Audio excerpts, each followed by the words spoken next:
Not Topical, the NotTopical podcast, a podcast mostly about movies. A podcast where if Paul Newman's face isn't on the salad dressing, we ain't eating it. It's a podcast like that. So we're going to start off by saying who we are. I'm Strange Wang, and he is Nate, the man, the myth, the legend. And he's going to tell us about the movie news, which, somewhat not movie news, but he clicked on it, so 100 best Christmas movies are Rotten Tomatoes. What's number one? Well, first of all, Newman's salad dressing, not that good. Well, it's Paul Newman. In sort of news, but not, Rotten Tomatoes put out their best 100 Christmas movies of all time, which I always appreciate their list because they're literally just, it's literally just based on what their score is. It's not just like two idiots sitting on a couch talking about what they think the best Christmas movie is or anything like that. We would make a better list than this. You know why? Why? Because I've never heard of that goddamn movie. Well, I was about to say, and that's not even a Christmas movie. I really just want to look at like the first four. If it takes place at fucking Christmas, it doesn't make it a goddamn Christmas movie. The Shop Around the Corner, not a fucking Christmas movie. I don't think that's a Christmas movie either. I mean, I'm stoked to see James Stewart on any top list because he's and what really the fuck great. is that movie? What is that movie called? Meet Me in St. Louis? Meet Me in St. Louis is a classic. I did not want to go to a new page, but Attaboy. Here we go. Classic MGM romantic musical comedy focused on four sisters on the cusp of 1904 St. Louis. It's a world fair, spotlight, sisters' education, the ways of the world, which include as a family life, love, courtesy. I don't see anything about Christmas in this synopsis. I don't even heard of that movie. What about, is Miracle on 34th Street a Christmas movie? I think if you're going to make a number one, that's your number one. Okay. Tangerine? Alright, that is also not... How is that a Christmas movie? Okay, Claus 2019 is in fact a Christmas movie. I never heard of it. What's that? It's like an animated movie that came out. By who? I didn't watch it, but... Yeah, J.K. Simmons in it. Jason Schwartzman. Little Women. Yeah, Christmas movie. Yeah, like, there's parts... For some reason, that movie has, like, Christmas vibes to me. But I think it's just because of the time period. And, like... Nightmare Before Christmas absolutely counts as a Christmas movie. Alright, so we got a top 3 Christmas movies out of what? Die Hard's not a fucking Christmas movie. Agreed. Carol, never heard of it. Christmas Carol, I guess it's a Christmas movie. Half their lists aren't even Christmas movie. Half the top 10. It's a wonderful. I don't think wonderful. If it's It's a Wonderful Life is a Christmas movie. I don't think it is. You got the 1994 Little Women. Well, now we're at the top 10. I know, but I was just trying to see if I could come up with 10 Christmas movies. Like, how far do you have to go? That has snow on it, so I think that one's more of a Christmas movie. Like, how far in this list do we have to go to get... The Apartment's not a Christmas movie. It's definitely not a Christmas movie. Well, that's... Okay, Christmas Arthur movie. Christmas is probably a Christmas movie. Tokyo Godfathers, never heard of it. A Christmas Story, okay. Reasonable. Rare Exports, A Christmas Tale, probably a Christmas movie, never heard of it. Okay. Guardians of the Galaxy Holiday Special, which came out this year. Sure. I don't consider that a Christmas movie. Edward Scissorhands is definitely not a Christmas movie. Jingle Jangle, that shit was not that good, man. I watched that shit last year. It was fine. Better Watch Out is probably a Christmas movie. Yeah. That looks like a horror Christmas movie. Trading Places is not a Christmas movie. I think we got the 10. Yeah, something like that. Overall, I think Rotten Tomatoes, this list absolutely sucks. Are there comments at the bottom? I wish there were. Doesn't look like it. They were smart. They cut the comments off for that one. Alright, whatever. And things that are actually more like movie news. So, James Cameron already has plans for Avatar 6 and 7. I'm not surprised about that. Homie is, like, way overcommitted to Avatar working. Bro, if he was this obsessed with the Terminator franchise, I would be one happy boy. Yeah, that's fair. But, so here's the release dates. So, this article is that he has plans for 6 and 7 already. I don't think so. We'll get the 6 or 7. Avatar 3, December 2024. Avatar 4, 2026. Avatar 5, 2028. So that means we're talking about he has plans for a movie he wants to come out in 8 years and plans for a movie that he wants to come out in 10 years. But they pretty much already said, all right, so Avatar 3 is absolutely happening. Like, that's already pretty much done. But if 2 and 3 don't do good in the box office, then it's toast. I hope it's toast. Well, he's even said that. But the part that trips me up, he's already started filming 4. Like, they've already filmed part of Avatar 4, which is not coming out until we get 2 in 22, 2 in 2020. Yeah, so Avatar 26. 3 is 2024. 26. Yeah, Avatar 3, 2024. Avatar. So he's already filming a movie that's coming out 4 years from now. That is a little overcommitment. But my thing is, like, these movies are so expensive. It's and, like, so blue. And movies movies just don't make that much money in the box office anymore. So, like... Maybe he's like, all my movies do good in the box office. Maybe, and they generally do. I mean, James Cameron is, if you tallied it up, is probably the box office king. I mean, between... I don't know how Terminator did when it came out, but Titanic alone... It was good enough to have a sequel. The last Avatar... Aliens did good enough to have a sequel. Yeah. Terminator 2, he was smart and ended it, but because it made so much money, they said, fuck it, we're making a sequel anyways, years later. The Abyss is probably his, like, weakest movie at the box office. What is? The Abyss. Oh, The Abyss, yeah. A movie about water. Right. Water movies suck. I hate water movies. What's his deal with water? And why does he have on a fucking... Like, BMX He's jersey. got, Yeah, like a motocross jersey. You can't see that. I shouldn't have said that. Yeah, well, in this picture they put, he's wearing like a motocross jersey while he's in some sort of submarine thing, it looks like. Looks like a nematode. Do you think it's going to get to 5 and 6? I mean, 6 and 7? I hope not. Look, well, here's what I do like about the Avatar movies. There are, well, I mean, where they draw their inspiration from is very clear, because, I mean, I was absolutely the person standing on the street corner screaming, Avatar is just Fern Gully, over and over again. So I'm not saying they're the most original thing to ever come out, but they're not based on some other intellectual property. Like, most of this stuff is coming off him and the other writers' domes. So I appreciate that it's not just another superhero movie, but it is just a big, massive CGI fest, which I would like those probably if we didn't get 6,000 a year now. So, are you happy it's not another teen movie? Sure. So I don't know, man. I'm gonna go see the second one. I want to rewatch the first one. I'm gonna go see it. But do you want to see a Nobody 2? Have you seen Nobody 1? Yeah. Do you want to see Nobody 2? Yeah. I think it's gonna be too weird, too campy, because the whole like double life thing he was trying to balance in like the second act. Mm-hmm. That was funny. So now it's his family involved with it. That's what I hope. If they do make it, well, they are making it. That's why I hope it don't. Like, I don't want his son killing people, his wife killing people, his daughter killing people over a fucking kitty cat bracelet. Yeah, that's true. So that needs to be separated. Yeah. And the next piece of movie news is gross. Gigi Allen's getting a biopic. What a sick fuck. Who? Gigi Allen. That weird rock dude. Oh. He's a sick fucker. He looks like one. That would have been a good role just because like he was in Sid and Nancy and he kind of looks like Commissioner Gordon from the Dark Knight movies. I promise you I watch movies and I know actors' names. Who was the Dark Knight Rises? Commissioner Gordon. Dark Knight Commissioner Gordon. Gary Oldman? Yeah. Gary Oldman would kill that role 10, 15 years ago. Yeah, for sure. I was trying to see if they'd tap someone to play him already. And who that could be. But anyways, in other movie news, Everything Everywhere All at Once wins Best Feature at the Gothams. I don't know what that is. I guess it's just some small awards thing.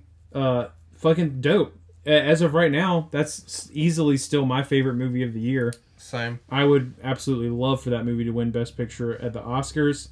Do you think it has a fighting chance? I do. Based on the competition right now, I really do. I mean, I listen to like critics talk on podcasts and shit a lot more. Right? Every single podcast that I listen to, which is like 4 or 5, and they all have different people on them.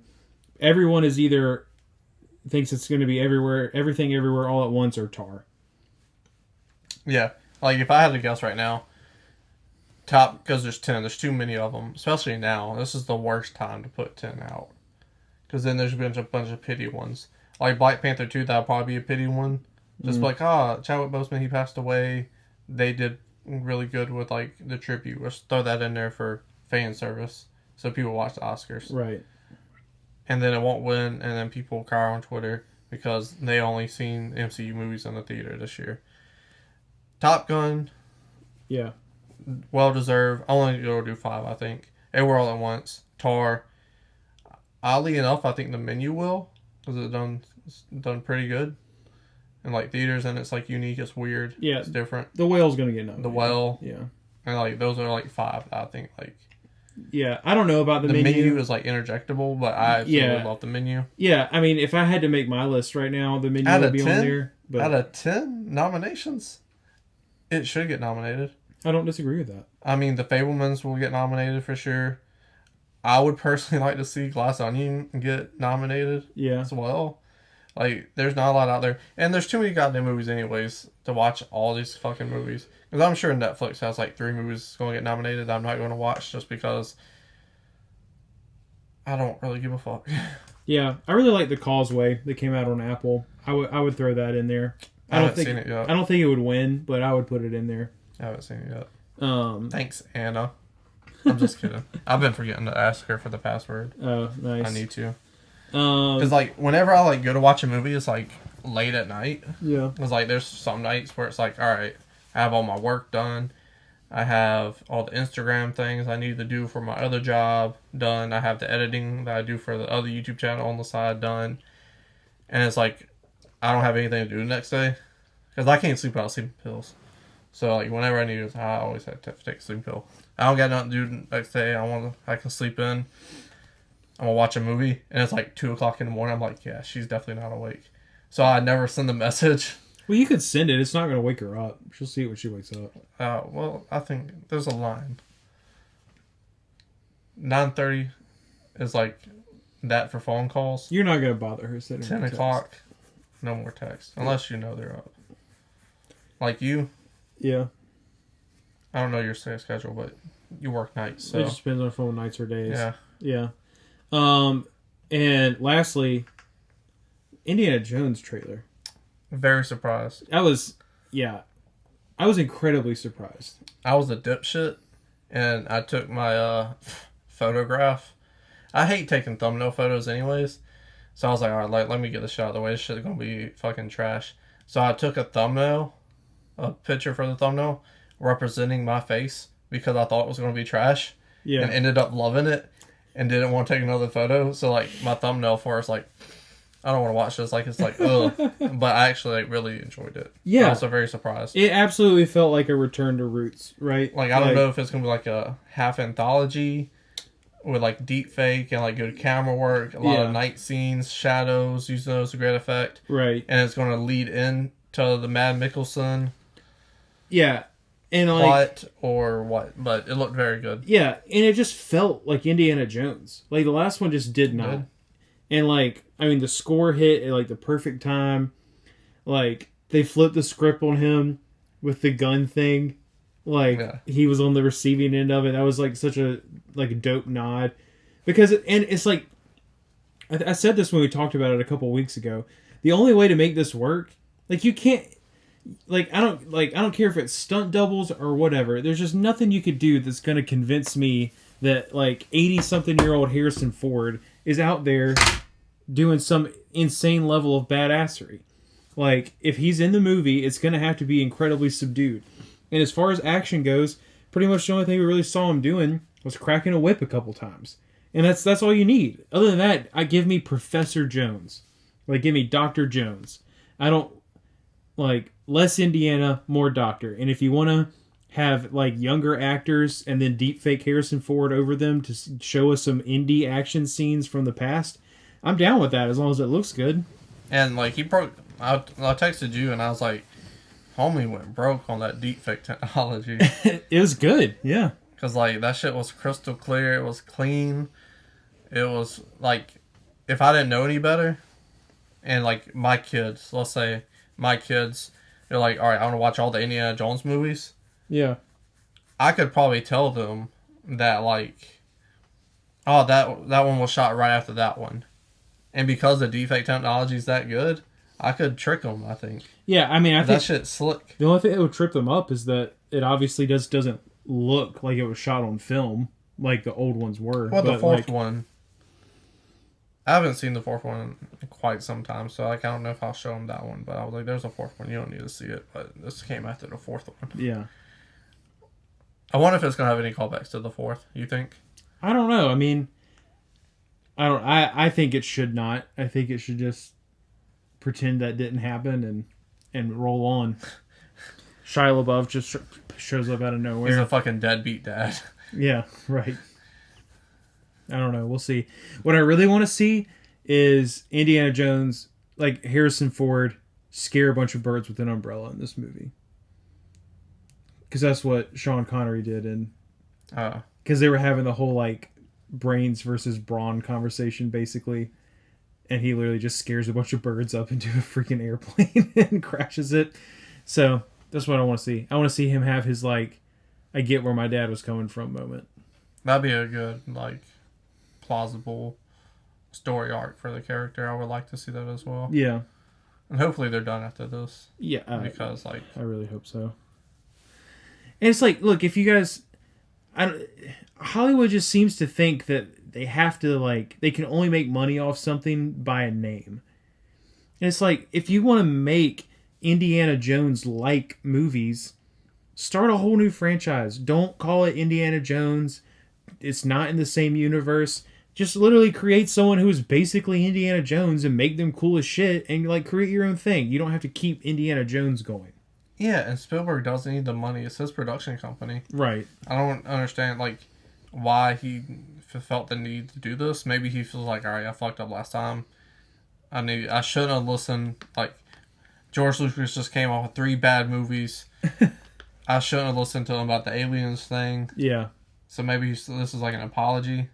Yeah, film, it I could guess. be. I don't know. Well, and it's like that character has to mean so much to him. I mean, Indiana Jones is, like, largely, like, if without Indiana Jones, I'm not saying Spielberg wouldn't have been what he is, but I mean, Indiana Jones did exist, and it's a huge part of Spielberg becoming Spielberg. Part film. So I'm sure that he wants to put, like, a nice cap on that character, you know? Even though it's really not needed. I could see that being important to him. But yeah. So, hopefully, I agree with you. If you're going to make something indie-esque, do it. But you got to have good people doing it. You can't just throw some shit out there like they did with Uncharted. Right. Because then it's going to turn out like Uncharted. Not a very good movie. Right. Which is still, like, even that's still based on a video game. It's like... But the video game is very Indiana Jones-esque. I don't play a lot of video games, but I played that. And it was very good. And I played it because of how much I like Indiana Jones. And I end up, oh, man, this is great. It just like Indiana Jones. Like a video game. Yeah. So hopefully it'll be great. Hope so. But that's it for the movie news. We're going to go into the non-topical portion of this podcast right after these messages.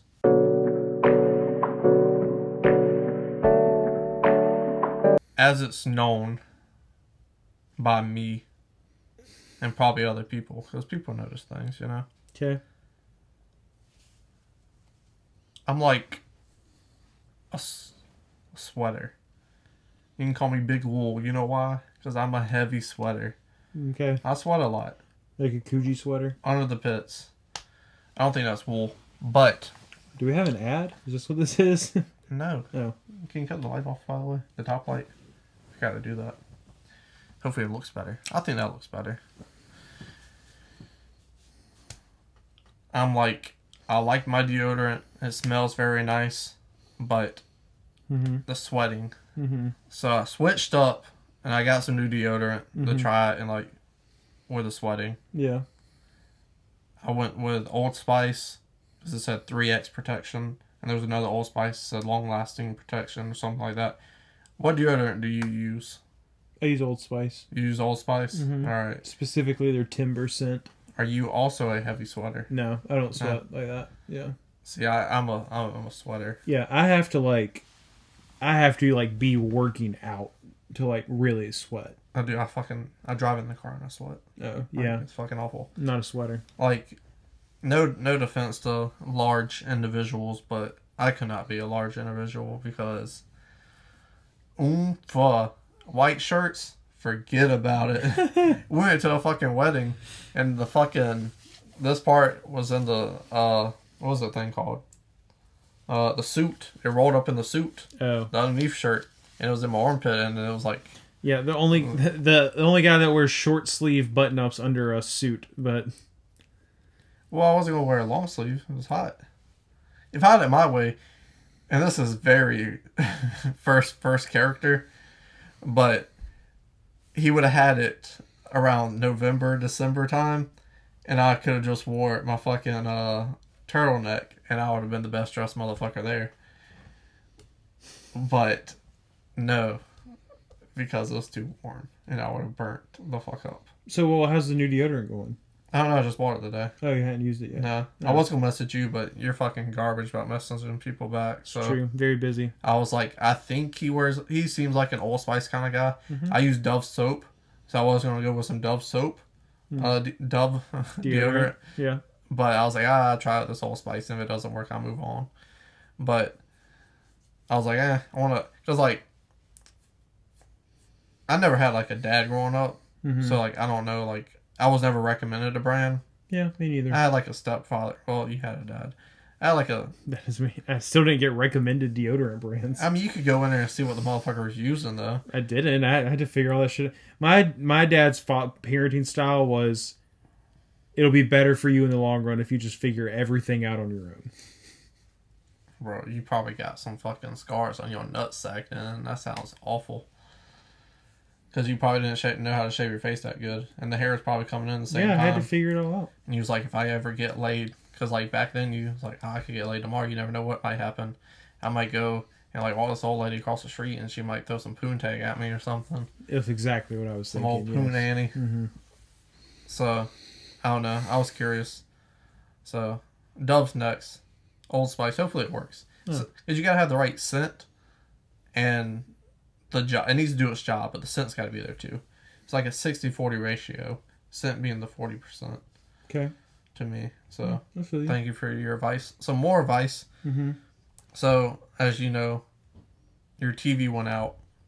He gave me his TV. It died, right? Right. Wrong. Waited 3 fucking days. It cut back I on. buy a new TV.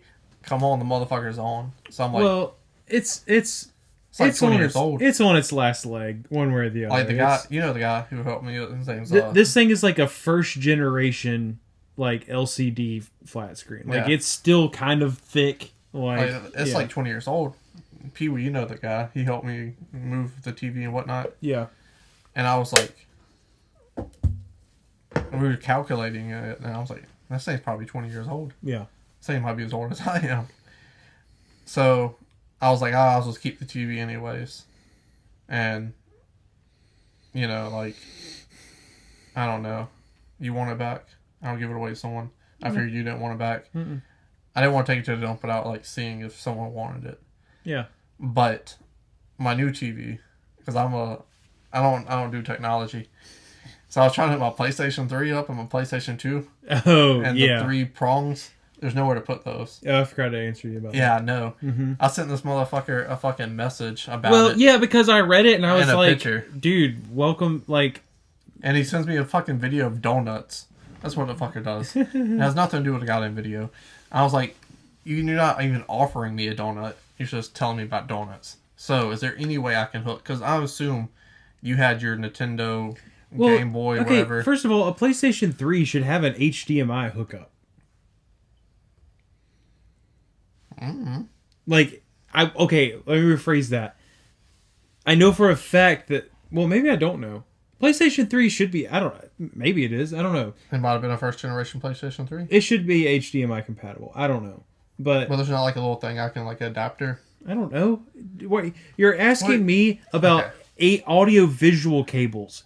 Yes, and you... Like the same thing that I used to plug up my Sega Genesis. No, you have a Nintendo box. I don't know anything about nothing. The little purple thing with a handle. Oh, my GameCube? Yeah, same shit. You never played that in the last 10 years? Because I remember we played it on that. Well, fuck, it was that TV. Fuck. You haven't played your GameCube lately? No. In the last, 3 years? I haven't hooked my GameCube up in a minute. Well, that's why I thought you would know. And if I did, I would just hook it up to my... I don't know if my monitor has those kind of cords or not. What's the point of still having one? Why don't you sell it? Just haven't got around to it. I probably will. Well, damn. There goes your birthday present. What? It wouldn't work for you anyways. What, so what? I was going to get you the cartridge of because I just assumed you had this. You blowing it Indiana Jones game. An N64? Yeah. I do not have an N64. Oh, I was going to get you the Indiana Jones game. Oh. Yeah. But now there's no point if you don't have it. Well, yeah. Starting over. All right. Did you just... See, here's my thing. You text me these questions... Because you know things. That are like, literally...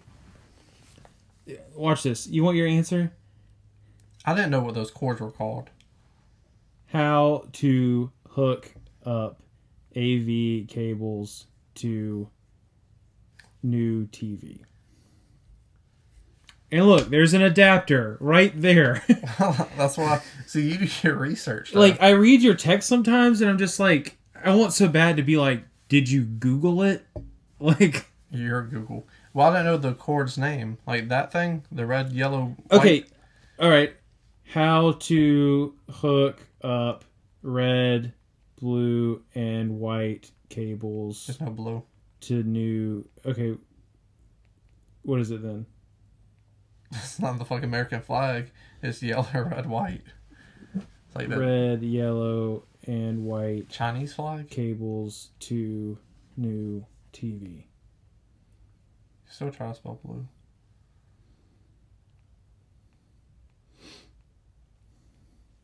Haha. Well, if it wasn't for the fact that I misspelled like 6 things. That's okay.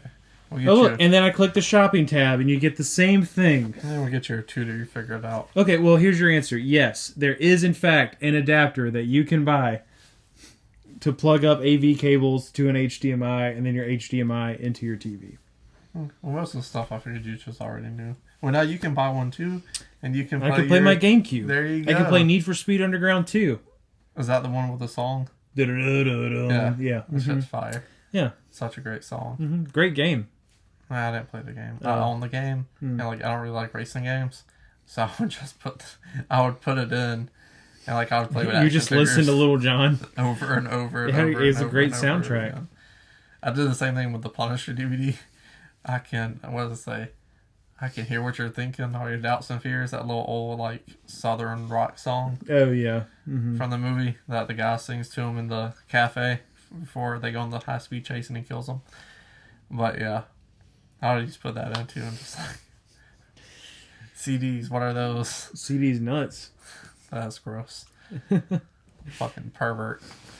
See, I'm a classy gentleman. I don't talk about that kind of stuff. You told me to come up with a Q&A for you. Is that today? Yes. No. You didn't do it, did you? Yeah, I did. You did, actually. All right, sweet.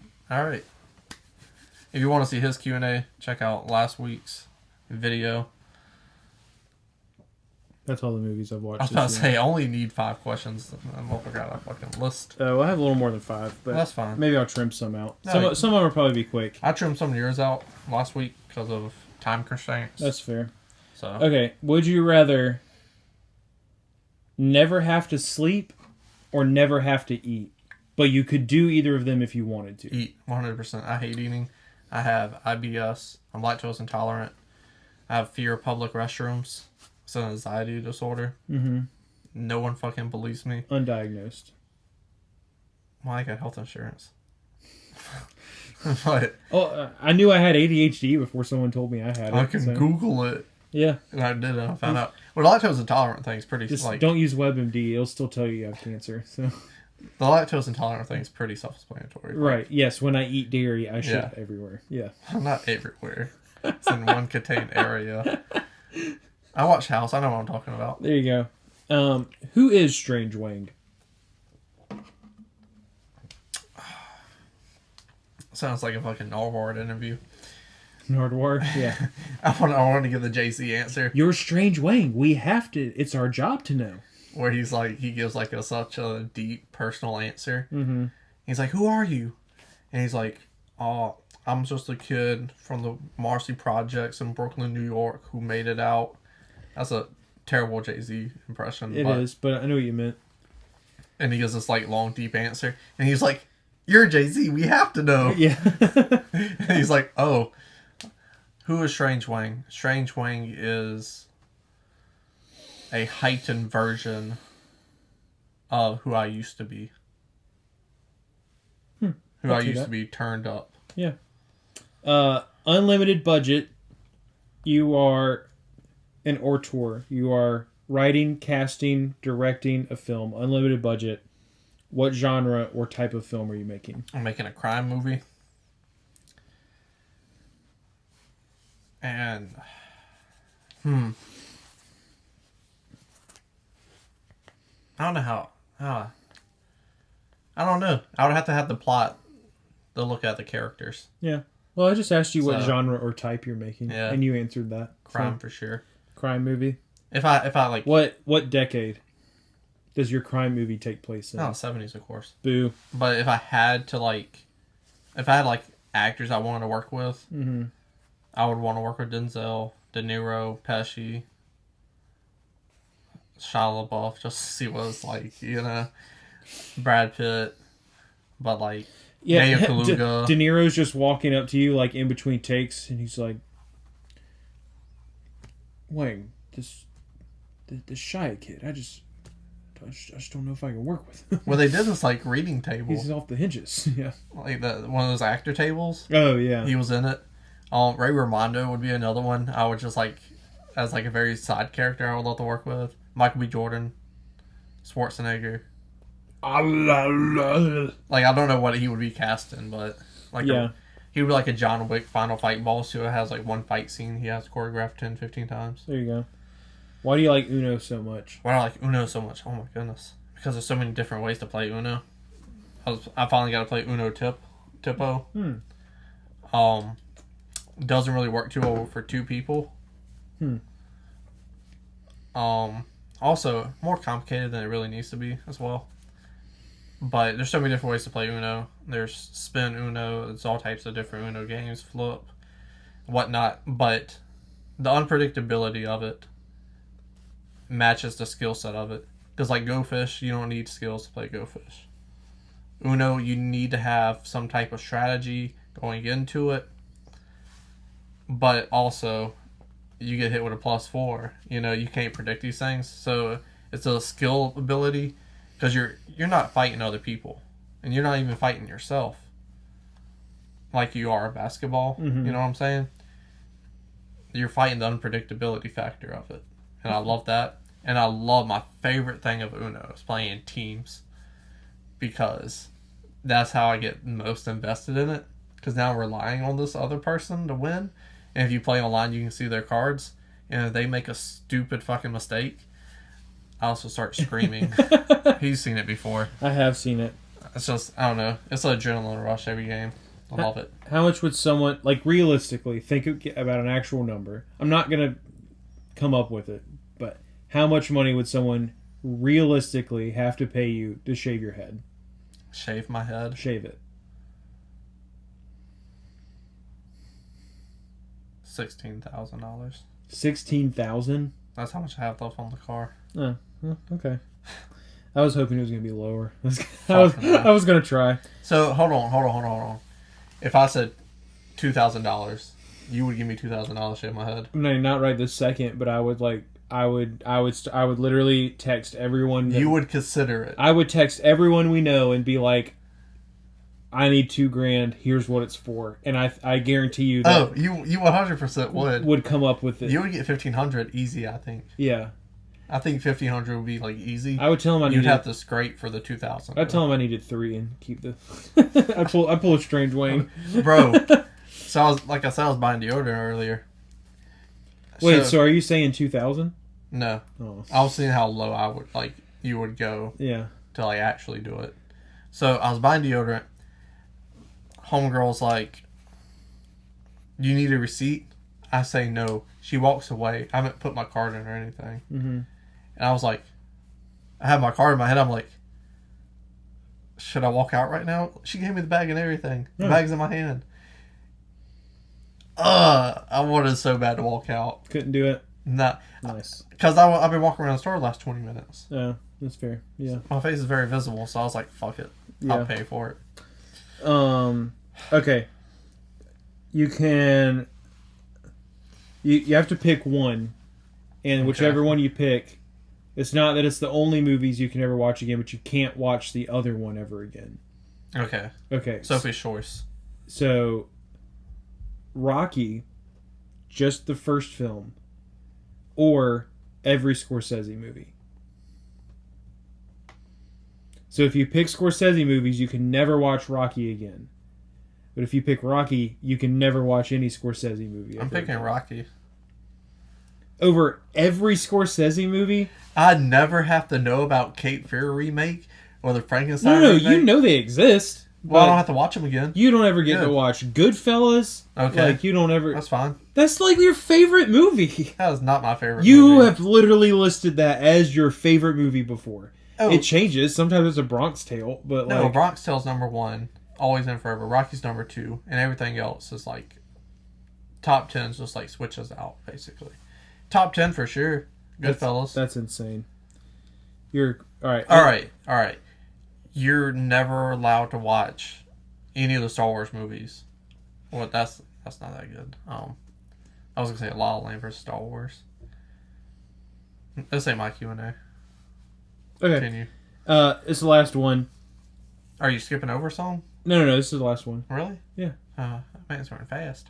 Huh? Boy, good. Alright. If the internet didn't exist, and... Isn't that a Childish Gambino album? Maybe. Internet doesn't exist. So, like, no YouTube, no social media, like, none of that stuff. What hobby do you take up? Writing. Writing? Yeah. Nice. Or I would be a professional Uno player. Is that a thing? They have tournaments. I'm sure they have Cash tournaments. prizes. Yeah. And I would fucking... Well, I mean, if you are playing Uno consistently for money, I guess that makes you a professional Uno player. Yeah. That's one thing. Not tie-dye? Nah. You want to just go full-time tie-dye? No. So, like, I kind of, like... I fuck with tie-dye still, but I'm not, like... As in it, you had a phase. It was an expensive hobby. Oh. You know? So, like, you tie-dye a shirt, the colors might not come out like you want it to, and then I like to paint over the tie-dye. So I don't know if the stencil's going to work all the way through. Things like that. It's a long process. You got to wash the shirt, dry the shirt for the tie-dye, and then you got to fucking, if I spray paint. So I got one shirt that I'm going to do a Richard Pryor version of. Mm-hmm. Like that one shirt I did. But John Wayne. And then if I tie-dyed it, I would have to wash it. Right. And then wash it and dry it before I do the John Wayne. And after I do the John Wayne thing, I would have to redo that. And sometimes I have this fucking plan in my head. And I'll tie-dye a shirt. And it will look so beautiful. I don't want to risk the painting. Sure. So some of them I was like, oh, well, fuck it, I can't do this now. And then that's just how they are. Yeah. But then you gotta buy the paint, you gotta buy the tie-dye, you gotta buy the stencil, or make the stencil, which is hella time-consuming. Mm-hmm. So it's just a very long process. And like paintings, room. Yeah. That's why I quit doing that, because I wasn't very good at selling them. It was fun making them, but I have 4 canvases left. So, yeah. When I think of something good to paint. I just thought of one more. I was going to paint all the girls that sent me nudes that I work with, but paint them as aliens and see if they noticed. Like, did you fucking paint my nude as an alien? Because that would be hilarious. That would be pretty funny. Because everyone would know that I'm like painting like naked girls as aliens, but they wouldn't know who they are. but the person might know who it is. And that's like the Alfred Hitchcock scheme funniness of it to me. Because like we both know. Because they text me, it's like, we both know, but you don't know. And what if they're like, oh, you're my best friend at work. Guess what this fucking cocksucker did? Which one's yours? Which one's yours? You know what I'm saying? Yeah. Like, it could get very interesting. It could be. But then I would need 2 more canvases because I have 7 of those.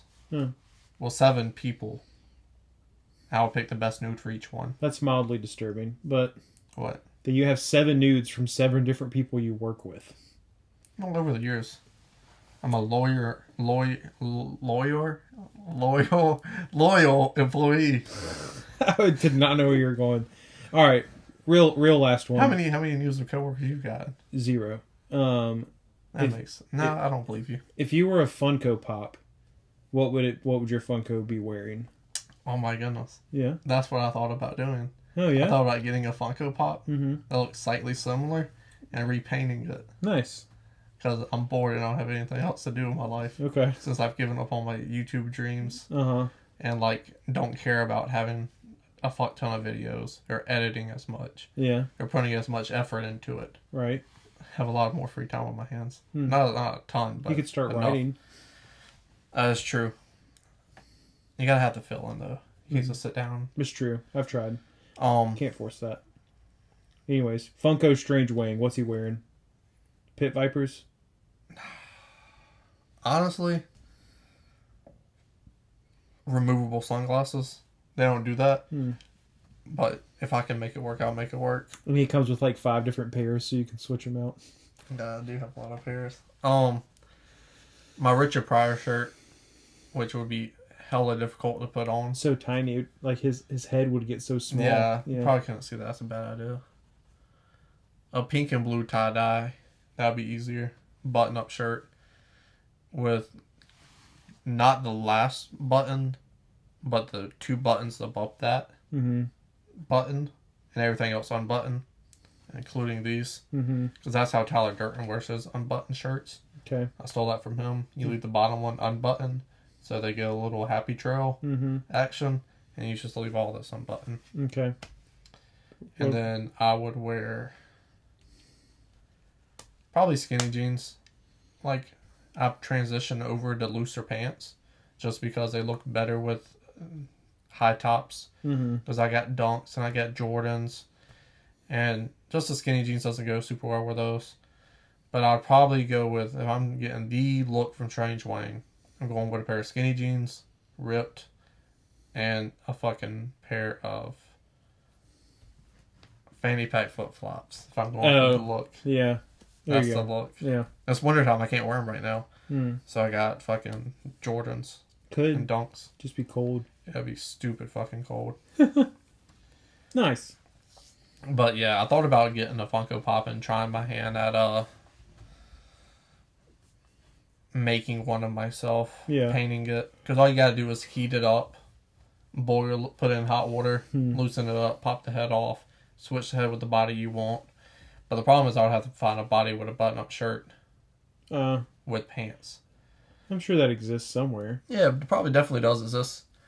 Boom, perfect one right here. So it's not a button-up shirt, and I don't really wear accessories, and I would have to change the color. But I wear cowboy boots. You see a little man meat, little taco meat right there. Can you? No. Kind of, sort of. You could also. I don't wear cowboy hats. I was going to say, the fact that it has a little heel kind of screws it up, but you could probably paint those to look like little Jordans. Well, I mean, I wear cowboy boots, too. Yeah. I just have to pop the head off. He only takes his hat off for 2 reasons. That is true. I can't remember what the second one is, but... Or the shower. First one. Oh, is that what it is? Yeah. Yeah. And then I would take Jess Piccoli's head off. That's kind of the length of my hair right now. If I had a big Funko head, it would be up. I didn't even notice you got a haircut. I would paint that brown. Did you get a haircut? I had this haircut for like fucking 4 months, like a month and a half. Okay, see, that's what I thought. But Anna just asked me the other day, when did Dylan get a haircut? And I was just like, I didn't notice that he got one. So I might need to buy another Juspicoli because that I could paint the hair easy. Mm-hmm. And I guess he's kind of expensive now. I don't know. I'll figure it out. Juspicoli? No, the Bandit. Smoky? Yeah. Or the Bandit? Yeah. Bandit, not Smoky. I love Smoky. Mm-hmm. Probably like. Not the one you work with though. No, not at all. I'll tell you that story off camera, but that's fucking funny. I got another good story. I gotta tell you off camera too, because these people may or may not watch my videos. Nice. Because like this is what I don't know about you. If you like went around telling everyone that hey, I have a YouTube channel. These are my hobbies. If it came up with a conversation or whatnot, but motherfuckers when they do watch my YouTube videos, our YouTube videos, mm-hmm. I appreciate it a lot. Mm-hmm. Like I honestly do. But it's like when they come up and tell you that it's just like, okay, what the fuck you want? Here at NotTopical, we're unfortunately poor, and this money you see on screen, that's CGI. That's not real money, because again, we're poor. So if you want to click in the eye in the corner, that video is monetized, and we can make money off it. So please go watch it. And if you click an ad, we make more money. And if you really want to help, there's the thanks button right there below this video. Top 5 for this week is stop motion animation movies. Guillermo del Toro's Pinocchio is coming out on Netflix soon. Heard it's really good. Haven't seen it. Honestly, I don't even know when it's coming out. I know it's coming out sometime this week. It might already be out. I don't know. But that's why we're doing that. And before we get into that, how do you feel about stop motion animation? Because me personally, I had to watch a couple movies for this. Huh. It just always seemed, minus one in particular, and I'll talk about that on my list later. It always seemed so pretentious and odd to me that like I'd never really fuck with stop motion animation movies, except for like certain ones. And like Tim Burton used it in Beetlejuice, but I'm not counting that for my list. It has to be 90%. Yeah, that's what I did too. Stop motion, because Elf uses a little bit of stop motion and some other things, but so to me it's always been very pretentious and like minus. What do you think's pretentious about it? I don't know. It's just the stop motion, the art of it. That like there's an art to it for sure. It very is. Yeah. But like the storylines that go with it, like Chicken Run or Wallace and Gromit, are very like Wallace. I don't know. It just seemed like Gromit. I don't know. It's like pretentious storylines. They are like generally that have like to have the qualify to be a stop motion animation movie. Yeah, you have to be.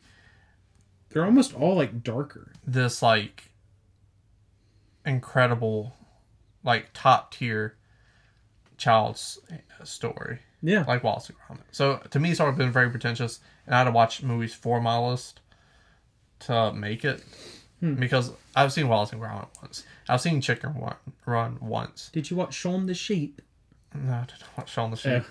But these are movies like I saw once when I was a child. And I was like, I don't know. It just doesn't feel. It didn't vibe with me at the time. So I always like steered away from it. Yeah, I mean, I think it's fair to say stop motion is for like English people, cultured people with a higher understanding of art and how things work. So it makes sense that you didn't like it. But what a jerk off. No, I love stop motion. I did not have to watch movies to make this list. That was your idea. I have seen quite a few, and I'm pretty stoked about it. So. All right, so how do we do our top fives? He's going to start with his 5 and 4. I'm going to start with my 5 and 4. 3-2-3-2. Trade off number ones. We also have something called the Zemeckis rule, which just means if we both have the same movie on our list, but one person has it 2 spots or higher, then we just talk about it once. Number 5 for your boy, Strange Wang, is going to be Isle of Dogs. It's my number 5. Wes Anderson. I think what holds this movie back for me is, I believe it was the same year. Maybe it was like a year apart. So, both of us, especially at this time, huge Wes Anderson fans, huge Quentin Tarantino fans. And it's true for Tarantino, so that's why I think it may also apply for Wes Anderson. But us being such huge fans and finally getting to see one of their films in a theater, Hateful Eight came out first, I believe. It was 2016, I believe. I went to go see Hateful Eight, and I was like, my first Tarantino movie, I was so excited. And I like watched it, and I was like, That was a shitty first like Tarantino one to go watch, and then I rewatched it, and now it's my third favorite Tarantino movie. Mm-hmm. Isle of Dogs, same way. I finally get to see a Wes Anderson movie in the cinema. Like, I'm so excited for this, and I go and see it. I'm like, it was good. Yeah. It wasn't Royal Tenenbaums. Mm-hmm. It wasn't Moonrise Kingdom. It wasn't the Grand Buddha. You know, like, I wanted it to be one of those that I would have like a real connection to. Yeah. On top of how good the movie is, and it just wasn't for that for me. And I haven't went back and watched it again, or maybe I'll absolutely love it. But it's always in the lower half of his like filmography for most people. It's bottom 3 for me. But I don't know about bottom 3. Shit, it might just squeak in at that last spot. It says 9 films, but you got a great cast, amazing voice cast, quirky story, everything you love about Wes Anderson, done above average. Yeah. It's my number 5 as well. Like I said, I feel the same way. It's really good. It's definitely not as good as his other stop motion film, which I'm sure that we're both going to talk about later. To me, it felt like... So there are moments where it's like brilliant, especially like that opening scene with the sushi chef. Yeah. That is incredible. And the amount of times that the behind the scenes video of them doing that has popped up on my Instagram reels is insane. And I watch it every time because that just looks really good. But then outside of that, everything feels very like, I don't know what the word is. Like the animation in it feels a little flat compared to other stop motion films sometimes. Well, it does have the color palette his other films do. Huh? It doesn't? It doesn't. That's No, great. It's a very gray. Yeah, it's a very gray movie, and I think that hurt it some for me. It's still a good movie. Have you went back and watched it? I have not. I would like to at some point, but... Because I was curious if you had a different opinion of it than I did. Like, if you went back and watched it and it's still in your bottom 3. Because we saw it together. And we both went out of it, and, like, we both wanted to love it, and we were both like, I like it. Yeah. Like, almost scared to, like, have a difference of opinion from the other person. Yeah. Where we were just, like, tiptoeing around it. Yeah. And we were like, we, like, sensed, all right, we both feel the same way. Yeah. You're like, that shit's a solid 7, but Wes Anderson, it should have been a 9. You know what I'm saying? That's how we felt. Yeah. So, like, that was a fun after movie experience, I remember. Yeah, my Wes Anderson list is really easy for me. I feel like it's pretty set. I can't see it changing. We only have one difference. I love Rushmore and you don't. Correct.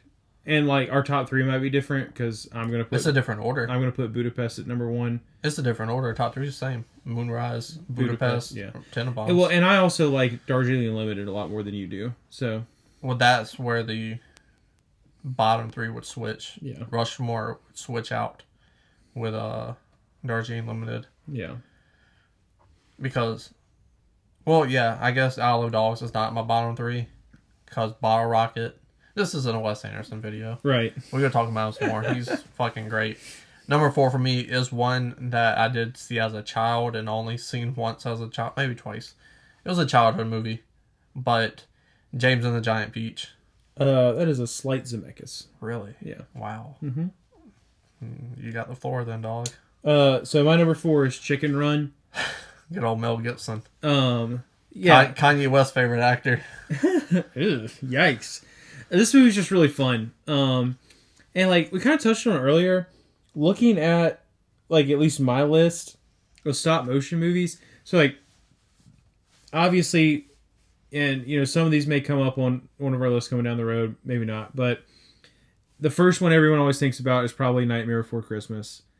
And then I hate that movie. I didn't even think about it. I know, but like as a culture, the first stop motion movie most people think of is Nightmare Before Christmas. And then so you got the Tim Burton trilogy, even though he didn't direct Nightmare. So you got Nightmare, Frankenweenie, and Corpse Bride, and then there's Coraline. So those are all really dark. Like Us. And like James and the Giant Peach, really dark. So like stop motion movies always seem to have this like either underworld, whether it's like a criminal underworld-esque or an actual underworld. Like there's just something that always seems a little dark about stop motion movies. A little edgy. And Chicken Run is literally about a bunch of chickens that are trying not to get slaughtered. Yeah. So like even that in itself is like So like a little. I'm not saying it's a dark movie, but like when you think about it, it's a little on the dark side. But that movie's funny, man. Like it's really, really well done. And I haven't watched it in a very long time. I watched it probably like 8 or 9 years ago, and I loved it just as much as I saw it the first time. So big fan. That's more recent than I've watched it. Yeah. Number 4. That was your number 4. Quick list. My 2 and 3 was the hardest for me to pick. They were the 2 I watched for this video. Okay. And Time Constraints, those were the only 2 I got. And those were minus the Corpse Bride. Those were the 3 I owned. Mm-hmm. It was very, very difficult. But I felt like animation-wise, one beat out the other one. Even though I liked the other one a little bit better. Mm-hmm. And that one is my number 3, My Life as a Zucchini. Oh, okay. Have you seen this movie? I have not. Oh, man, that's fucking wonderful. It got Strange Wang the heartstrings. Hmm. And got the water ducts working. Nice. Enjoy this movie a lot. It's basically a retelling of Moonrise Kingdom. Huh. Like, it's about it being in the foster system, falling in love at a young age, getting adopted by a cop. Like, okay, this Moonrise Kingdom. So many similarities. Yeah. Where I just got into the story, and I knew the story already. And even if I didn't know the story, it's pretty predictable, the story in general, because it is a coming-of-age movie, and they all, like, sort of in the same way. But very dark opening, as you mentioned. And it was just such a innocent movie. So pure, but also the sense of melancholy across the entire film. That's the right word, right? Melancholy? Probably. Sense of sadness. Yeah, that works. You don't know what I haven't that word seen means? I haven't seen the movie, so I don't know. I'm talking about the word. I don't know words. You know I don't know words. Yeah, but sometimes you say a word thinking it means something, and it does not mean that. So melancholy does mean a sense of sadness. Yes. Yeah. So I sounded smart halfway through that. my number 3. But inside of that, to have like the sense of sadness, this dark cloud over this film, and just have these like pure moments of joy and these innocent moments, seeing these kids without cell phones and things like that. Because even if they had cell phones, they're not giving cell phones away at fucking adoption orphanages. Yeah. So you should see kids being kids at the purest form and learning these feelings and emotions and how they interact with these good adults. It's like the short-term 12 adults, like very good role models, young in a way as well. Most of the role models, teachers at those orphanages, and it's just a lovely movie. Like, I didn't realize till the end. I was like, holy shit, this is a retelling. It's a rework of Moonrise Kingdom, which is a fantastic movie, one of my favorites. So to have that inside of it with the stop motion animation and everything, it just gives it a different feel and a different layer that if they made it with humans, you wouldn't get the same emotion. Yeah. And you'd be like, this is Moonrise Kingdom. So, number 3. Number 2 for me, again, these could have been switched, but I felt like the animation was so good and so mind-boggling to the point where I had to Google it middle of the movie. Is like, this movie can like stop motion or not? Yeah. Because it's from Leica, and I just assumed everything Leica did was stop motion animation. Never seen a Leica movie before, but the first one I saw was my number 2, Kubo and the Two Strings. So I have not seen that movie, and I am like almost 100% sure it would have been on my list. Oh, that's such a you movie. I was watching this, I was like, this is an 8 movie top to bottom. Yeah, I own it. I just haven't watched it. I own it too, and I watched it for the first time. Yeah. I'm gonna try to keep this simple. I don't want to give too much spoilers. Yeah. It's predictable to a certain point. And once you hit that point of like, I know what happens, for the end of the second act to the third act, you're lost. You're so much more invested because now you're like, the movie's still going. It can't end like this. It really makes you feel like Fred Savage in A Princess Bride. Because it's like, you're uninterested and you're uninterested in most of the movie, you're entertained, but you're not really invested all the way. Yeah. Because you're like, it's a kid's movie. Mm-hmm. I know virtually what's going to happen. This character is going to happen. You know what's going to happen. And then it happens, and you're like, we still have movie left? But probably the best stop motion work I've ever seen in my life. Yeah. Again, another one that like constantly pops up on my Instagram reels of them like doing it. But so impeccable. I love Japanese kung fu karate-esque adventure movies. This is a Japanese adventure movie. The voice casting is amazing. You got Rory Mara in there. You got what's her name? The bad guy in the Fast and Furious movies, the female. Charlize Theron? Charlize Theron's in it. Perfect casting. I forget Kubo's voice actor, but one that threw me off in the very beginning, because this is a Japanese samurai-esque story. Ray Fiennes is in it. He's fucking fantastic. But you have fucking a Texan as a samurai, and that Texan is Matthew McConaughey. all right. And it's like, Matthew McConaughey is in this? Turns out he's my favorite character in the movie. Nice. Such a lovable fucking savant, if you will. Like, he's the best. It throws you off at first, but then you like grow to love him. Because he's a fucking idiot, but he's really good at everything he does. Which is samurai stuff. Because he's a fucking samurai, obviously. But top to bottom, such a fun, emotional experience with this film I had watching it. And because my investment went to 60 to 100 during the end of the second act into the third act, again, pulled on the water ducks. You got some tears out your boy. Nice. Yeah, I'm bummed that I haven't seen it. I meant to watch it and then just forgot completely because life is busy. Life is busy. So my number 3... Little Wayne said, life's a bitch. Yeah. Better yet, a dumb broad. Wow. Never mind. Go finish the lyric. No, I wasn't. I bet I got that nowhere to make it kind of hard. Wheezy. My number 3 is like the go-to aforementioned Nightmare Before Christmas. Rewatched this movie somewhat recently. It didn't like...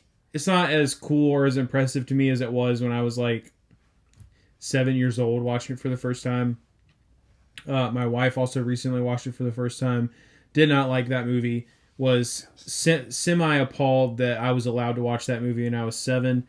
But I like your wife so much more now. But then again, I mean, I watched all sorts of like creepy stuff when I was younger. But yeah, Nightmare Before Christmas will always hold a special place in my heart. The being emo is my entire personality crowd has absolutely ruined it a little bit, but that's okay. It's still a really good movie, and I love it a lot. Time out. Yeah. So this is totally like random, but it made me think of this, and it's such a funny fucking thing. The fucking Vine or whatever, where the pizza delivery guy is like, "It wasn't a face, Mom. I got your picture. I'm coming with you." And he's like, "Dear Marie," like singing that song. Yeah. And underneath the caption is, "My pizza better not be late because this fucking video." Because like it's such a good, like wholesome, like warm video of like this dude singing. Because he's not a bad singer. Yeah. And it's like really funny, like in a pure joyful way. Yeah. And it just makes you smile. And then you read the comment and you're like, "You're certainly right, sir."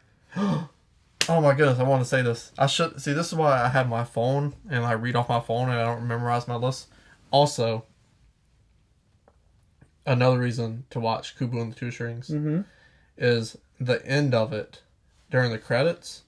Obviously, like beautiful animation, but they do a fucking like a Japanese-esque cover of the "Weeps on My Guitar" by the Beatles. As my guitar gently weeps. Yeah. And it's so good. Because Nice. like it has like the strings from like Hong Kong. Yeah. Like, and you're like, me personally, I love the Beatles, not as much as this guy does, but I'm like, I know that song. And I was like, what? Nice. And then like you hear the words, and like I start to finish. I was like, I want to know who did the catering, like, because I want to finish the song. It's so good. Right. But I'm sorry. Yeah. You can Who was the assistant director's assistant's assistant? Yeah. I just need to hear all of this song. It's so good. Google that at least. Assistant to Mr. McConaughey. Oh, another timeout because this is. We're still in timeout, so go ahead. Yeah. So I figured out I'm not paying for it. I don't know who's paying for it. I guess the person who owned the car before me is paying for it. I have Siri XM. Sirius, yeah. Yeah. Siri is the thing that you ask questions to I don't on your know. phone. Yeah. But I have that. Nice. They're racist. Who is?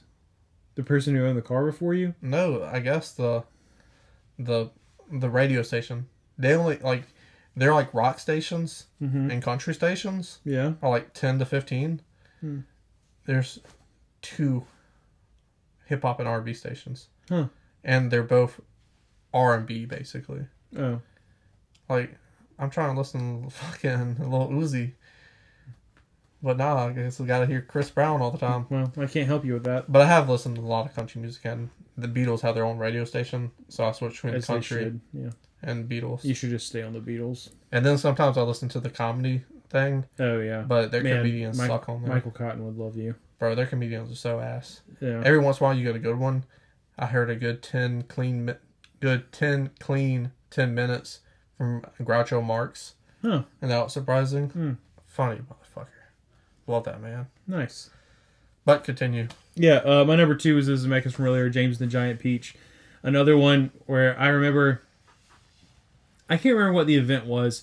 There was some, my parents had a bunch of adults over at their house for something. I was probably 7 or 8. And so all the adults just brought their kids because it wasn't this, super adult event. But they just kind of stuck us all in my parents' bedroom and put James and the Giant Peach on. And 3 of the kids were crying because something from the movie scared them. And I just remember being like, pussy, y'all some little bitches. This is incredible. And James and the Giant Peach, it has a big walking spider. It has some really dark imagery. I get that it is scary to some kids, but I just loved that stuff. That's the animation in it is very good, especially for its time. And I think that's one thing that's great about stop motion is almost timeless. It just kind of is what it is, yeah. And you can make it look better with digital cameras nowadays and effects and stuff like that. But at its heart, it's still just people moving clay things around and then taking individual pictures of them and then stringing it together. I mean, James the Giant Peach really, really stuck with me. I just remember the spider looking at, I think it was the grasshopper, and just being like, I don't know if I want to kiss you or kill you. And for whatever reason, I just always remember that line. There's just something about that movie that has just constantly stuck with me forever.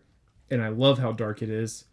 And I'm going to try to show it to my kids one day. And if we have them, then hopefully they don't cry. And then Anna's like, see, I told you this stuff was too dark for kids. And then you're just looking at your child. You little bitches. Yeah, I would not say that to my kid ever. But funny enough, same fucking experience. Oh, really? Very young when I watched it. And I was too young to even know how a sense of as I mentioned before, if you're watching the full podcast, I went in a bit more detail into my relationship with stop motion over the years and how it just feels pretentious and it takes me out of it before I even get into the movie a lot of the times. But I was so young that didn't have an effect on me. And I remember watching it and I wanted to watch it because peaches. I love peaches. So when you're young, bro, that's the attachment. That's the connection. That's all I needed. Yeah, there's a giant peach and I like peaches. Yeah, so I'm sitting down, I'm watching it, and just fucking mesmerized. Yeah, it's so fantastical. It's so different from every other animation. Mm-hmm. And I just remember it having that effect on me that it was just it almost felt, because I'd never seen anything like it before, so it felt like I was watching something special. And that movie magic was on the screen. hitting me in my soul at that point in time in my life. And I'll just never forget that experience watching it. Yeah. So, pretty much the same experiences together. Mm-hmm. That was your number 2? Yep. So we had the same number 1, I assume. Your number 3 was... Nightmare. Oh, wow. Yeah. I'm surprised it was your number 1. Honestly, I thought you was going to go deeper. I thought Wallace and Gromit. I thought the fucking sheep. They're not... I mean, those movies are fun, but I don't... Really? They're that seems up your alley. I like them. I do enjoy those movies, but they're not... I don't enjoy them like I enjoy the ones that are on my list. I'm bummed that I didn't watch Kubo, because that probably would have changed my entire list. I'm bummed for you. Yeah. That is a Nate movie top to bottom. Yeah. I wish you'd have watched My Life Zucchini. Oh, yeah, I wish I... This could have been a much better list, I think, for both of us. Because I haven't seen anything else from Leica. And I thought that would have been on your list. I was like, he's got Paranormal. Paranorman? That's what it's called. Yeah, it's okay. Caroline. Coraline's fine. I can't say Dick right. Yeah. I don't know what else. I ain't going to say what else they made because I'm going to say it wrong anyways.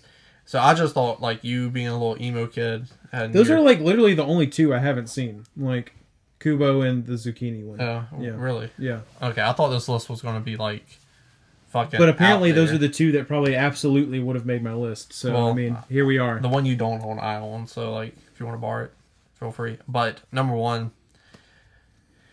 The Fantastic Mr. Fox. Same. I absolutely love shysters, and he's a fox.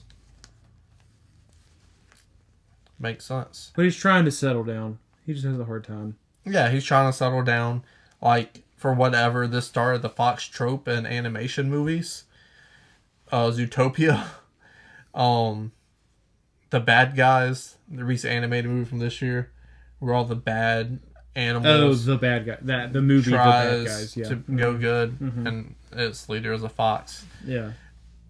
But just like Wes Anderson's touch on this movie and how he uses, like, it almost feels like not 1940s, but like Rudolph the Red-Nosed Reindeer type stop motion. Yeah. Mm-hmm. To like make It feels older. Yeah. old Mm-hmm. when it came out in the 2010s, and it just has this like hipster effect that like it feels pretentious because it kind of is pretentious, but it is telling Wes Anderson's movies are pretentious. I just don't care. But it's telling such a basic kids like reading book, you know, like I feel like this was something like my grandmother read it to me because those were the books she had for all their grandchildren when I'm reading updated books about that little asshole kid who kept getting in trouble with the bald head. Caillou? No, not Caillou. It was a book. I don't know. But Charlie Brown? No, but like updated books. And she had these old books, the classics, you know, and you're over at grandma's and she reads you something like this. That's what it felt like. So it had this like home family instinct vibe, like traditional. That's what I'm trying to. It had this traditional feel just from the looks of it. And it's so beautiful anyway. So it hits on multiple layers on your eyes, your eye buds. Because they're not taste buds, because you can't taste them. You're seeing buds, I guess. And then the story just hits my heart something right, because I love shysters. So when I'm watching this movie, I look like I was in the commercial for Smile, because it's ear-to-ear grins, you know what I'm saying? Oh, nice, yeah. Because it's a big smile. I get it. Yeah. So I absolutely love this movie. The characters, top to bottom, 10 out of 10. Top 5 Wes Anderson movies of all time. Top 5 animated movies of all time. Maybe. I would say that. You know, you got Aladdin. We're going by favorites. Aladdin, Emperor's New Groove. No order. Into the Spider-Verse. This. And hell, maybe even Kubo. Or The Bad Guys. I don't know yet. Wow. Yeah, it was interesting to me that this ended up being my number 1, because normally when we talk about Fantastic Mr. Fox, I'm debating with him on where it should be in Wes Anderson's filmography, because it is probably at least 2 spots lower in my list than his. But, I mean, it's still an incredibly good movie. You do have that Wes Anderson flair. You got the colors. You got the symmetrical shots. You got the tracking shots. You got the dollhouse effect thing.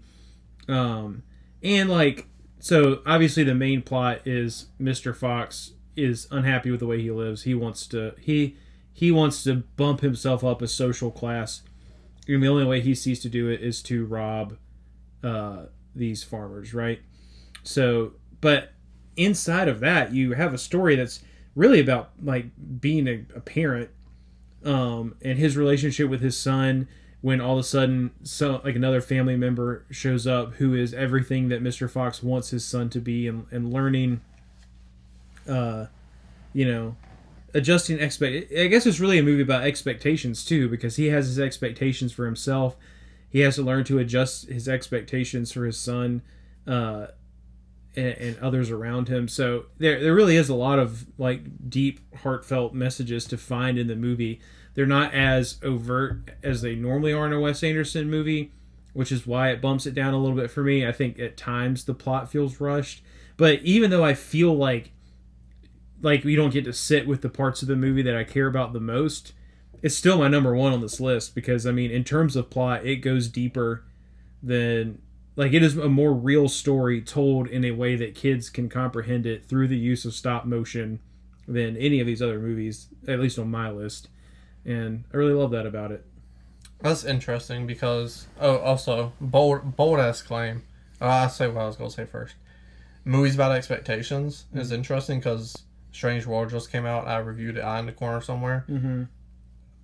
Theme of that movie, among the big glaring theme among many, is expectations for your offspring. And the problem everyone had with that movie is like how surface level it was. Like it was deep, but it wasn't as deep as it could have been. Yeah. So it's interesting that animated movies that can be very deep, like again, My Life's Zucchini or something like a Inside Out, yeah. Coco, etc. That topic isn't something that is explored as much. Yeah. That's interesting to me. Mm-hmm. But the big claim I have, minus like regular voice actors that are just like, oh, we do nothing but voice acting. Like when a movie goes out and gets like big actors, like for A Strange World, getting Jake Gyllenhaal and all these big names. Yeah. When it comes to big name voice acting movies, Fantastic Mr. Fox has the best cast of all time. I mean, it's got George Clooney. Meryl Streep. I mean, that's like, yeah. Goldblum. Like, they just fit the claymation so fucking well. And it's like, if he was a fox or groundhog or blank animal, that's exactly what he would look like. Yeah. Like, the greatest voice cast for an anime movie of all time, I'll say. Yeah, that's a top 5 in and of itself. I hope Wes Anderson does one more stop motion movie. And then no more after that. But I'm glad he's kind of like Tarantino, where he's like, I make movies when I want to. Yeah.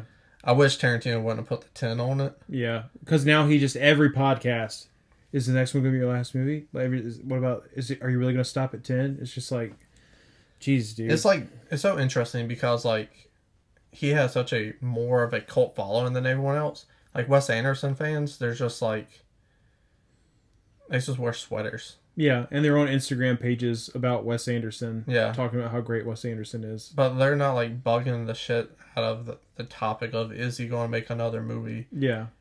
Is David Finch going to make another film? Which David Finch, another one who goes 3 or 4 years in between films. You talking about Fincher? Fincher. You said Finch, and I was like, oh, yeah. Are you combining David Fincher and David Lynch? Well, David Lynch, I don't think he's making movies anymore. But David Fincher, like, he put out a lot of great work when he was young, and he was like, I'm motivated, I feel this way. And now he's like, I have a real emotional connection to this, and I want to make this. For good or bad, like his last one, he makes it. Yeah. And it's like a good technical story, but it's like, it's not what I want for Fincher. Which is interesting because... Talking about Mank. Yeah. But also Benjamin Button falls under that. It's like, that's not what I want from a David Fincher movie. Yeah. Which is interesting because Spielberg's kind of like in the middle of it. Because like Spielberg is like, I don't want to see Bridge of Spies. That's not a Spielberg movie I want to see. But it's a movie he wants to make. Yeah.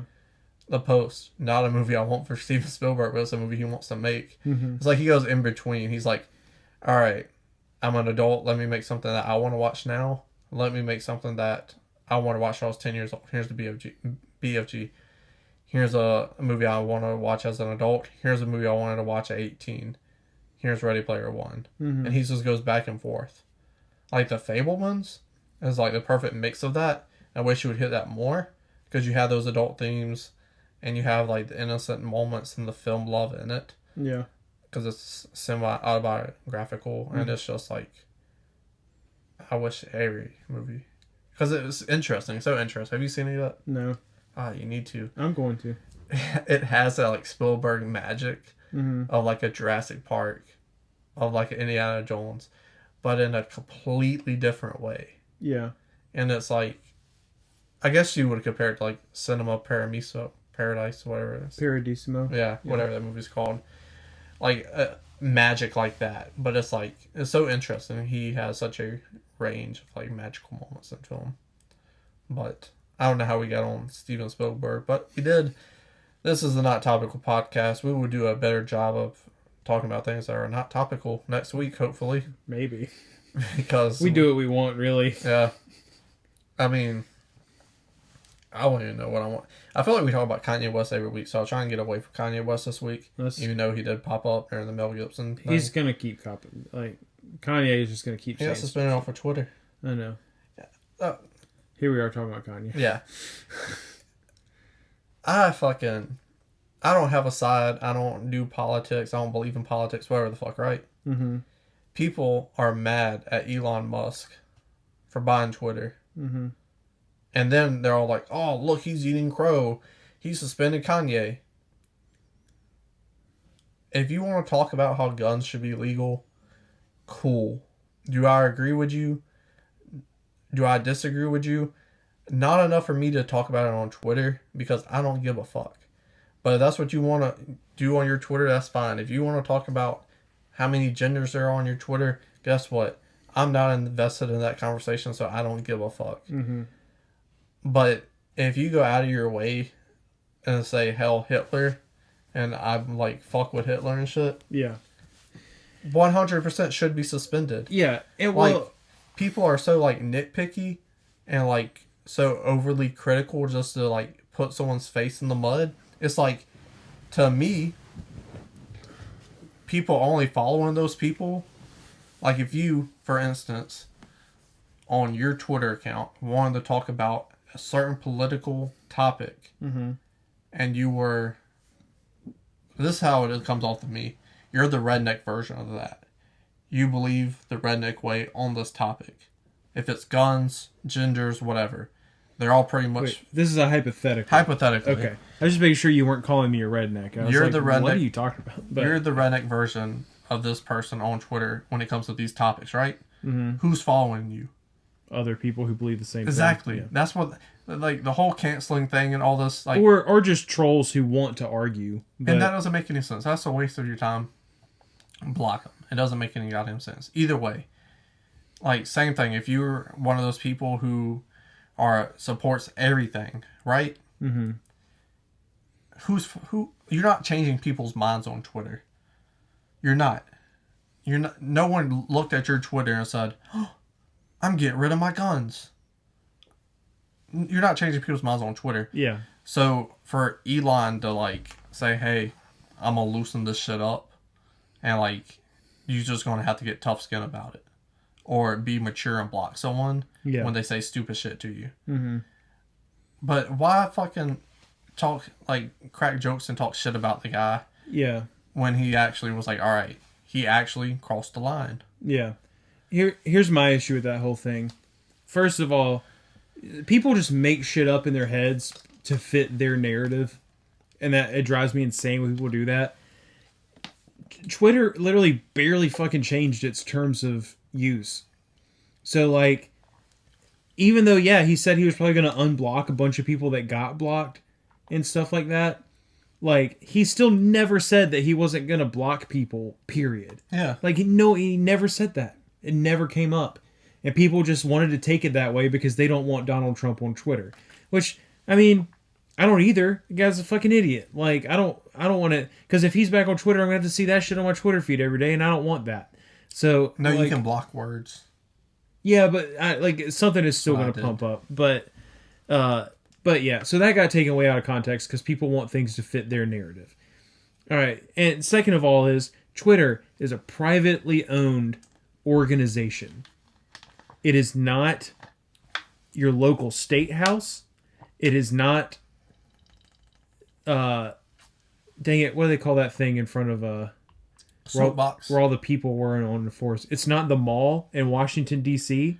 Okay, it is not a government building. Like, free speech does not apply to a private business. They can do whatever they want, basically, essentially. So this whole thing about like, oh, like this is a stifling of free speech and blah, blah, blah. It's a fucking private business. It's a website that's run and owned by someone else. They have a right to say what they do and don't want on there. So like, learn constitutional things. Like it. So that stuff all drives me insane because people are stupid. And again, for the third time, they will literally just say whatever they want to make things fit their narrative. Yeah. And completely disregard whatever the actual truth or rules are. And it blows my mind. So Yeah. I mean, I'm glad Kanye's off Twitter. For me, it was more of a like you creating this narrative of Kanye said this, let's make Elon Musk eat crow, took away the real light of Kanye needs fucking help. Because me personally, I'm so disappointed in one of my favorite artists of all time. Yeah. To the point where, like, again, we talked about it a little earlier during the Q&A session of this. I have shirts with Kanye West stencils painted on it with lyrics because his first 5 albums are like no skips. Yeah. Like All Falls Down, top 10 greatest rap songs of all time. Gold Digger, top 10 greatest rap songs of all time. Debatably. At least in the 2000s for sure. It's very good. Like, so catchy. Such a good artist. And the way he redefined himself with 808s and Heartbreaks. Mm-hmm. And My Beautiful Dark Twisted Fantasy from the college series is like, man, like such a special time to like grow up and listen to rap and like hearing this stuff. And you're just disappointed in this person. It's like, damn, dude. Yeah. That's how I feel about Brett Favre. And it's like, instead of having that conversation where you could have a good artist versus art conversation and let's get this guy fucking help. Yeah. Why put him on these podcasts? Condemn the people that are putting him on this podcast. Just to make money out of... Yeah. Giving the platform. Like Alex Jones. You just got out of hot water. You didn't even know who Alex Jones was, the frog guy. Yeah. He put him on his podcast. Make people gay thing. He put him on his podcast. And it's like, dude, you just got out of hot water. And now you're going to have him on there talking about Nazis. Like, what the fuck? Yeah. It's... people are literally using a mentally ill person for their own publicity and financial gain. Like, and that is absolutely sick. It's disgusting. Instead of doing the right thing, we're just like attacking. Yeah. And it's just like, bruh, 2 wrongs don't make a right. In the words of Lil Wayne, 3 rights make a left. I don't know what the fuck that means, but it sounded good on the song. And that's what it makes me think of every time I say 2 rights. 2 wrongs don't make a right. Because there's just certain things I hear. This is way off topic now. Like, because I love Lil Wayne so much. Like, certain words and shit. Here's like a 10 verse of Lil Wayne songs just rolls in my head. Yeah. But every time I think about Alex Jones, I think about Joey Diaz on there.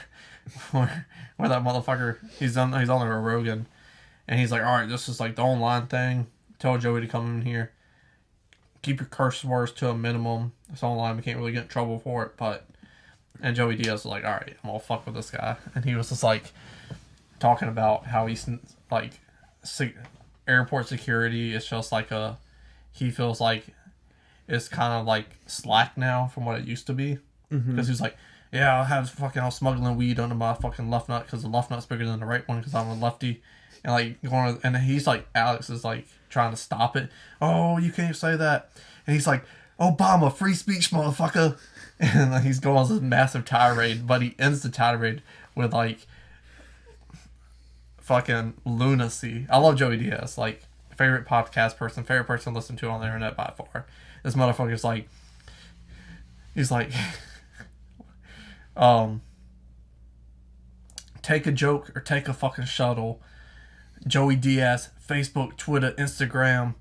Check yourself before you wreck yourself. Big dicks in your ass, bad for your health. And stay black, that's the most important thing. And leaves. And Joe Rogan's there fucking crying. And this motherfucker, you remember that the Monday night manager at the job we used to work? Mm-hmm. How if he got frozen? Yeah. Alex Jones was pulling one of those for like Nice. 3 minutes straight, trying to like get producers to cut off his mic.